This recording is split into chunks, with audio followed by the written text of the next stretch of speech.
Salam dəyərli müəllimlər, xoş gördük hər birinizi. Bugün ibtidai sinif müəllimlər üçün sözün əsl mənasında can dərmanı olan bir izahla qarşınızdayıq. Mövzumuz həm MİQ, həm də sertifikasiya imtahanına hazırlaşan ibtidai sinif müəllimlər üçün riyaziyyat fənnindən prizma mövzusudur. Bu mövzu 10 müəllimdən 9-unun qarışdırdığı nüansdır ibtidai sinif müəllimlərindən. Mənə son günlər ünvanlanan 10 sualdan 5-i bununla bağlıdır. Müəllim, bəs prizma nədir? Kub nədir? Kuboid nədir? Prizma kubdurmu? Kub prizmadırmı? Çox qarışdırılan nüanslar var. Və təbii ki, izahın sonunda da özünüzdə siz bu fərqi hiss edəcəksiniz ki, mən çox şeyi demək ki, bilmirəmmiş və artıq öyrəndim. Baxaq, prizmanın tərifini indi deməyəcəm. Tərif biraz qarışıq gələ bilər. Prizma deyəndə biz nə başa düşürük? Prizmanın oturacaqları var. Baxın, yuxarı hissələr oturacaqlardır və prizmalar oturacaqlarının adı ilə hallanır. Oturacaqlar da çox bucaqlıdır. Ən kiçik çox bucaqlı da belə deyək də 3 bucaqdır. Bax, bu adlanacaq 3 bucaqlı. Mənə qulaq asın. Bütün 3 bucaqlı, 4 bucaqlı nümunələr bol-bol vermişəm və mahiyyətini dərk edəcək. 3 bucaqlı prizma. Prizma oturacağının tərəflərinin sayı adlanır. Oturacağına baxın, 3 bucaqdır. Bir də buna paralel yüz var. Bax, bunlar oturacaq adlanacaq. Bəs yaxşı, bu oturacaqları birləşdirən nələrdir? Bu oturacaqları birləşdirən paralelogramlardır. Baxın, gəlin oturacaqları birləşdirən paralelograma baxaq. Paralelogramı da siz bilirsiniz artıq. Baxın, belə bir fiqur. Başqa cür desək, burada düzbucaqlılardır da. İndi düzbucaqlı da paralelogramdır. Sonra burada bu formada və s. Bu üçbucaqlı prizma necə adlanır? Baxın, A, B, C, sonra A1, B1, C1 prizması. Deməli, üçbucaqlı prizmanın 2 dənə oturacağı var, yuxarı və aşağı. 3 dənə yan üzü var. Ümumiyyətlə, gəlin görək, üçbucaqlı prizmada nələr var? Bu prizmada təpə nöqtələri A, B, C. A1, B1, C1. Bunlar nə oldu? Təpə nöqtələri. Bəs yaxşı, oturacaqlar hansılardır? Bax, bu yuxarı hissə, bir də bu aşağı hissə. 2 dənə oturacağı var. Bəs yan üzləri hansılardır? Yan üzləri. Baxın, birinci üz budur. Başqa cür çəksək, bax, budur. Bu birinci üzümüz. Silirəm. İkinci üzümüzü çəkək, baxın. Bu. Bəs üçüncü üzümüz hansıdır? Üçüncü üz arxa yüz deyə bilərik. Baxın, bu formada. Onda belə deyə bilərik ki, prizmada yan üzlərinin sayı neçə bucaqlıdırsa o qədər olacaq. Məsələn, 3 bucaqlı prizma deyil, onda yan üzlərinin sayı neçədən olacaq? 3 dənə yan üzü var. Bəs yaxşı, ümumi üzlərinin sayı soruşsa, 3 dənə yan üzü var, bəli. 2 dənə də yuxarı aşağı olacaq nə qədər? 5 dənə. İndi mən burada bu düsturları sonra yazacağım. En bucaqlı prizmada yan üs hansı düsturla hesablanır, tam üs hansı düsturla hesablanır. Amma onları yadda saxlamasaz belə, sadəcə bir dənə bu fiquru çəkin. Bax, bu üçbucaqlı prizmanı hamı çəkə bilir də. Gəlin çəkək. Baxın, burada mən özüm sizin üçün çəkirəm. Mənim şəkil çəkmə qabiliyyətim elə də yaxşı deyil. Baxın. Üçbucaqlı bir prizmanı çəkdik də. Dediyimi təsdiq elədim. Həqiqətən də yaxşı deyil. Baxın. 3D formasında olan fiqurdur da. Baxın, müəllimlər. Bax, bu fiquru hamı çəkə bilir. İmtahandasınız, prizmada yan üzlər necə idi, yan tillər necə idi, bunu çəkin dərhal. Artıq məsələ sizin üçün aydın olacaq. Bunlara sonra qayıdacağıq. Tillər hansılardır? 1, 2, 3. 3 dənə yan til var. 1, 2, 3. 3 dənə oturacaq. 1, 2, 3. 3 dənə də aşağı oturacaq. 3 yuxarı, 3 aşağı, 3 dənə də yan. Onda belə çıxır ki, 9 dənə tili var. Aydın oldu. Bax, bunları da bildik. Yan tillər 3 dənədir. Ümumi 9 dənə də ümumi tillər var. Gəlirik indi əsas məsələyə. Bu fiquru görəndə siz avtomatik olaraq bura nə yazacaqsınız? Kub. Afərin, kubdur. Bəs müəllim, kubun prizmada nə işi var? Kub nədir, prizma nədir? Gəldik əsas kulminasiya məsələsinə. Dəyərli müəllimlər, kub və bunun adı nədir? Kuboid. Bəzi artıq yeni kitablarda bu kuboid gedir. Yəni, ibtidai sinif şairlər üçün aşağı siniflərdə. Amma düzbucaqlı paralelipiped də deyə bilirik. Bunun digər adı düzbucaqlı paralelipiped. Amma biz düzbucaqlı paralelipipedi qoyuruq kənara, danışacağıq kub və kuboiddən. Yəni, kuboidin adı artıq oldu kuboid. Yəni, düzbucaqlı paralelipipedi çıxardırsınız. Bu iki fiqurun burada nə işi var? Biz prizma yazmışıq. Dəyərli müəllimlər, kub və kuboidin özü prizmanın növüdür. Yəni, bəs hansı növüdür? Dördbucaqlı prizma. Dedi axı, prizma oturacaqdakı üzlərinin sayı ilə adlanır. Artıq burada necə olacaq? 4 bucaqlı prizma, bu da 4 bucaqlı prizmadır. Kub isə prizmanın xüsusi halı da deyə bilərik. Bunu gəlin parallelogram timsalında başa düşməyə çalışaq. Biz nə demişdik paralleloqramda?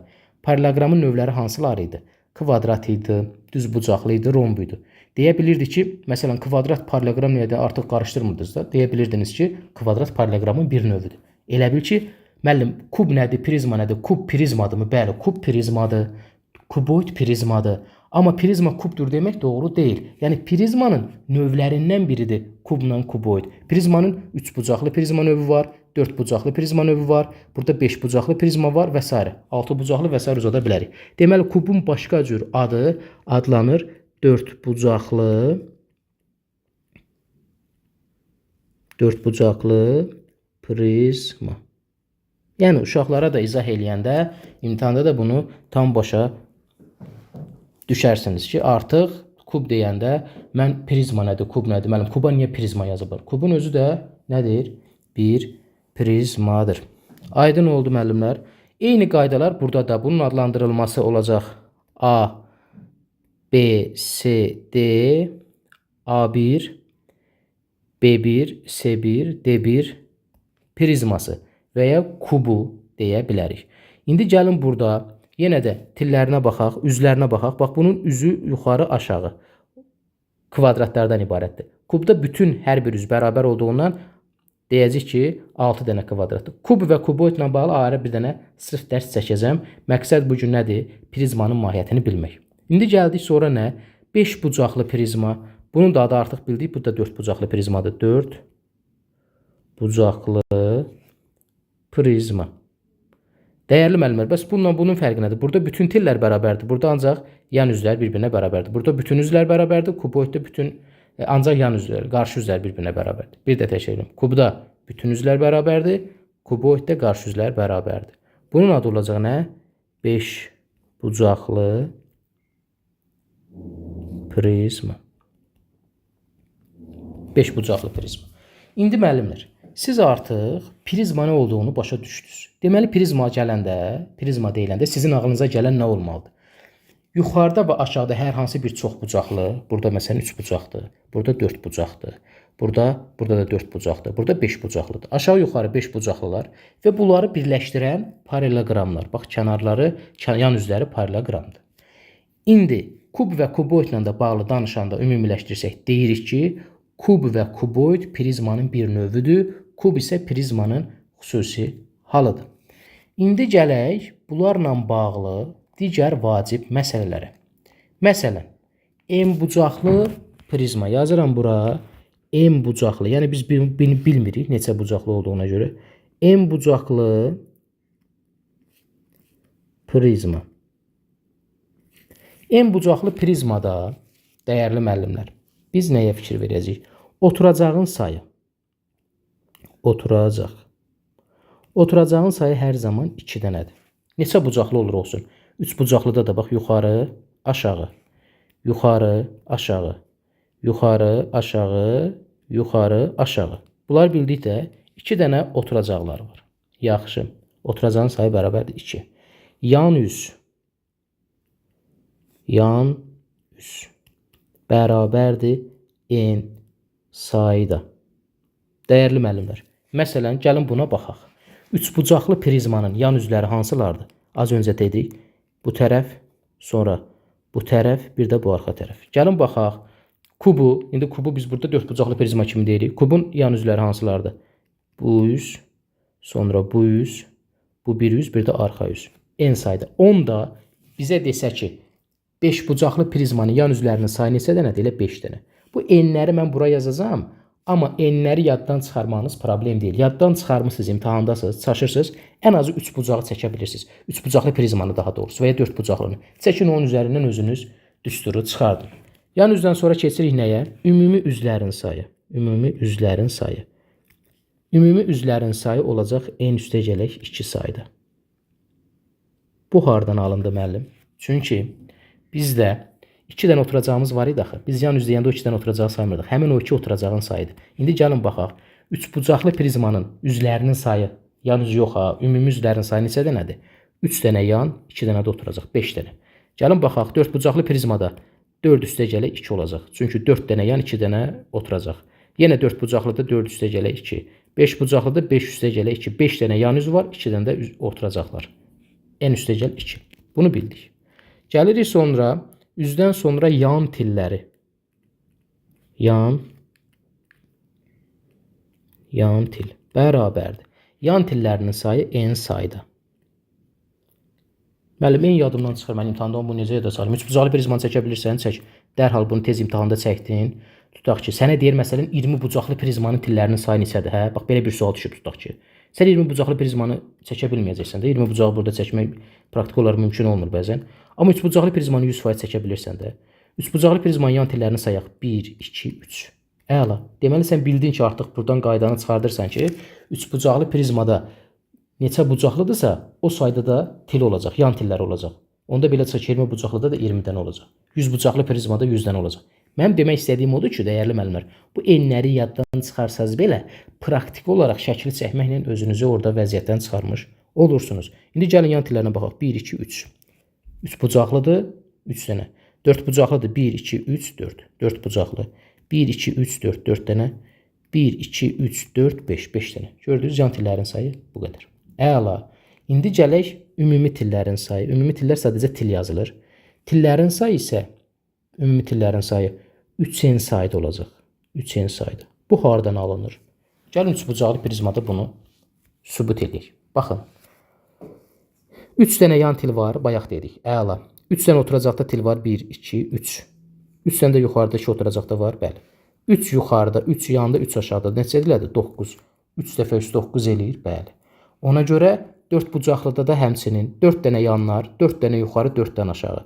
5 bucaqlıda 5 dənə yanlar, 5 dənə yuxarı, 5 dənə aşağı. Ona görə hər dəfə 5, 5, 5, 4, 4, 4, 6 bucaqda 6, 6, 6 dənə olanda 3-ə vururuq. Sonra gəldi təpə.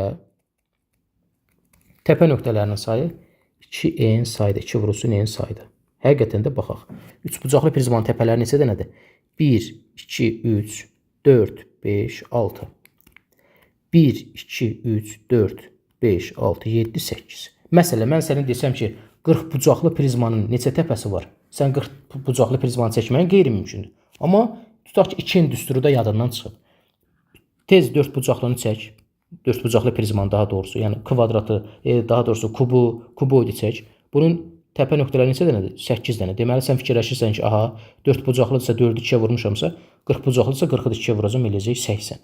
Məntiqini başa düşdünüz müəllimlər.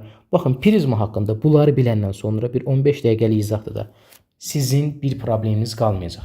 Prizmanı bir də ümumi yekunlaşdıraq, ümumi fikirlərimizi cəmləşdirək. Nədir?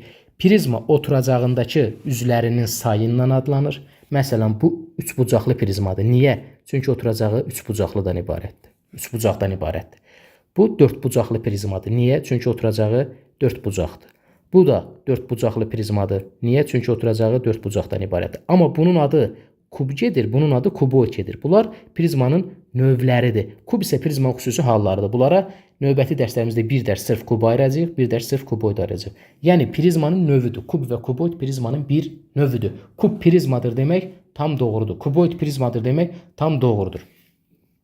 5 bucaqlı prizmanın deməli, niyə 5 bucaqlı prizma deyirik? Çünki oturacağının tərəflərinin sayı 5-dir. Yəni 5 bucaqlıdır. Bu formada 6 bucaqlı da çəkə bilərik və s. və ilaxır.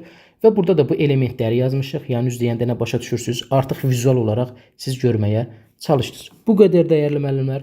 Bu dərs sözün əsl mənasında can dərman diptasiyalı müəllimlər üçün. Gəlin etiraf elə. İzaha baxandan sonra müəllimlər yazardı ki, yazar rəyə ki, bəs müəllim, mən bilirdim ki, kub prizmadır və ya prizma deyil və ya onun növüdür və ya xüsusi halıdır. Və ya buradakı bu elementlər. Bu elementləri də n-in üstə gəlir ki, n3, n2-ni yadda saxlamaqda çətinlik çəkirsinizsə, dediyim kimi, bunları əzbərləməyə ehtiyac yoxdur. Məsələn, sizə mən anlıq sual versəm ki, til nədir? 3n düsturu. Yaddan çıxarmısan, problem yoxdur. Deyirsən ki, müəllim, bir dənə səbirli olun. Mən 3 bucaqlı prizmanı burada tez çəkirəm. 3 bucaqlı prizmada məndən nəyi soruşub? Tutaq ki, tillərinin sayını soruşub da. Baxın. Burada kiçik bir cızım. Bax, tutaq ki, bu 3 bucaqlı prizmada. Burada məndən tillərinin sayı 1, 2, 3, 4, 5, 6, 7, 8, 9. Deməli, 3-3-ə vurmuşsan. Buradan düsturu 3-nin özün çıxarda bilərsən. Bu qədər dəyərli müəllimlər, kanala abunə olub paylaşmağı unutmayın. Növbəti izahımızda kub və kuboidlə bağlı ətraflı məlumat verəcəm.